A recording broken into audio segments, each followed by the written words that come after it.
The war had produced a population of individuals who had been exposed to these substances under extreme conditions, often without clear boundaries. Their bodies and minds had adapted, dependence had formed, and now, suddenly, access was limited. The result was not recovery, it was displacement. Some sought out illegal sources, others turned to different substances. Many struggled in silence, caught between a need they did not truly understand and a system that now treated that need as a violation. This is where the most troubling dynamic emerges. The same society that sent these men into war, exposed them to conditions that reshaped their minds, and in many cases normalized substance use as a coping tool, now began to criminalize the consequences of that experience. The veteran who drank too much was no longer just struggling, he could be arrested. The individual who relied on morphine was no longer just coping, he could be labeled an addict under the law. The language shifted, from wounded to deviant,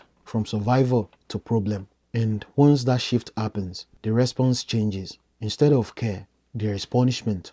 Instead of treatment, there is enforcement. This does not mean that all legislation was without merit. There were real concerns about public health, addiction, and social stability. Unregulated substances had created genuine risks. But the problem was not that governments acted. The problem was how they acted. They acted without a full understanding of trauma. They acted without a framework of rehabilitation. They acted in a way that separated behavior from its cause. And in doing so, they often pushed the most affected individuals further into the margins. This is the paradox of post-war policy. In trying to restore order, society created new forms of instability.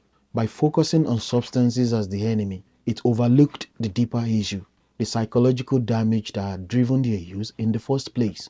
And because that damage remained unaddressed, the cycle continued. People continued to seek relief. Systems continued to restrict access. And the gap between need and support widened. This is not just a historical moment, it is a pattern. The pattern where trauma produces behavior, behavior triggers fear, and fear produces control. But without addressing the original trauma, the cycle repeats in different forms, across different generations. The soldiers of World War I became one of the earliest large-scale examples of this dynamic. They survived the war, but in many ways, they were left to navigate its aftermath alone, and the loss that followed, while intended to fix the problem, often ended up reshaping it into something even harder to escape.